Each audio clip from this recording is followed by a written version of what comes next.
Good morning and welcome to the Christmas Pact by Selfridge-Poor.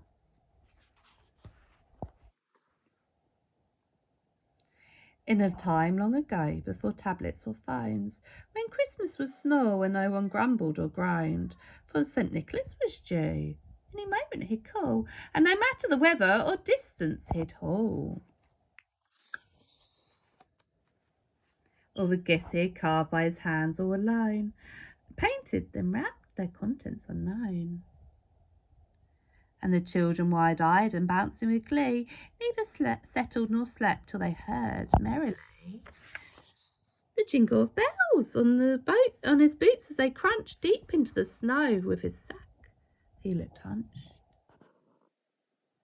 He struggled on foot to the highest of towns, near a mountainous peak where the North Star shone down. To the farthest of dwellings, those last on the list, he delivered as promised without a single child missed. But this night was different, and try as he might, he could not find his way to the town with the light. The northern star, how it glimmered and shone like a beacon of hope, then like that it was gone.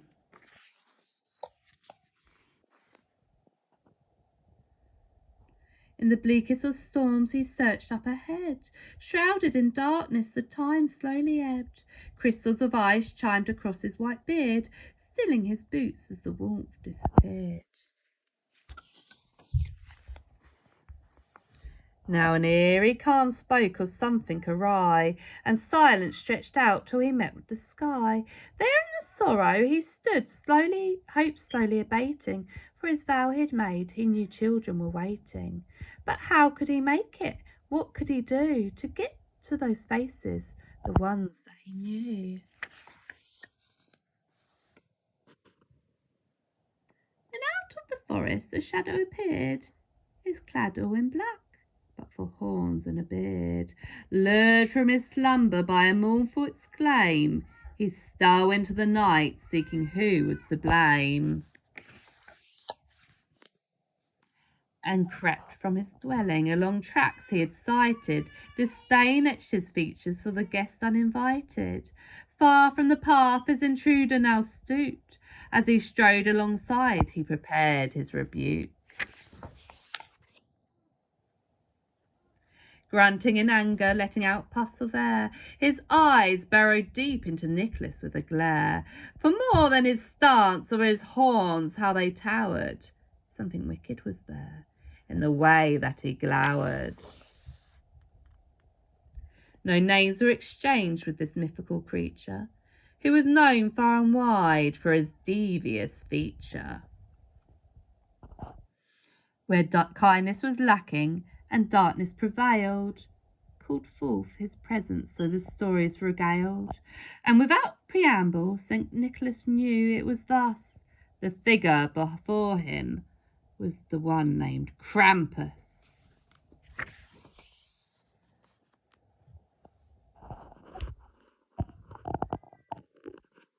And a light from above blindly sparkled the snow, bathing the pair in a lustrous glow.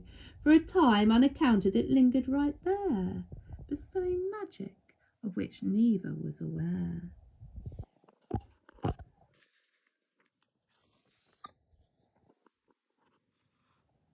It moved just ahead, its warmth now missing, but left in its place was a strength unremitting. So out of the snow they almost took flight, as their boots hurried on to keep up with the light.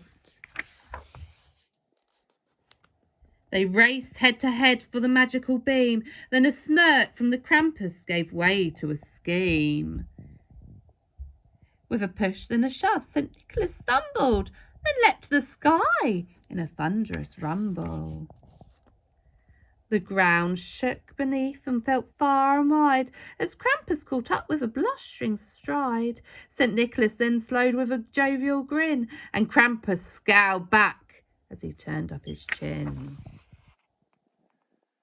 They followed the light till it paused without warning. Then a fork split the way.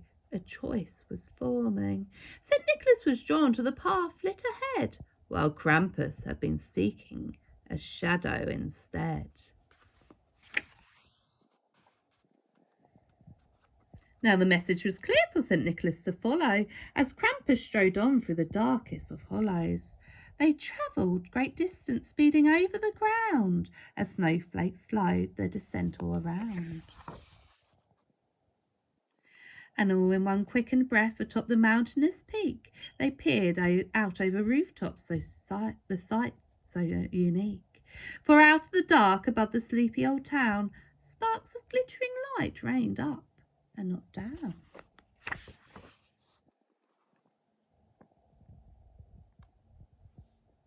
For the chimney stacks atop rising high were like a flare, yet for some dwellings the light was not there. So St. Nicholas looked up, Krampus looked down, at the spaces between where the light was not found. Krampus smiled and twisted in wonder and whim, for he knew that these places were the ones meant for him, and the northern star's magic had shown them the way that now marked out the houses in dazzling display. Leading St. Nicholas on to deliver as promised the gifts to the children, the kind and the honest.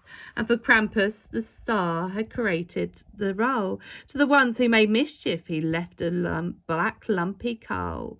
From that night henceforth, their pact had begun. Where the nice had a gift, now the naughty had none. And hidden from view that white Christmas morn, St. Nicholas watched the children's with gifts he'd adorned. Joys filled the heart when he turned and it faded.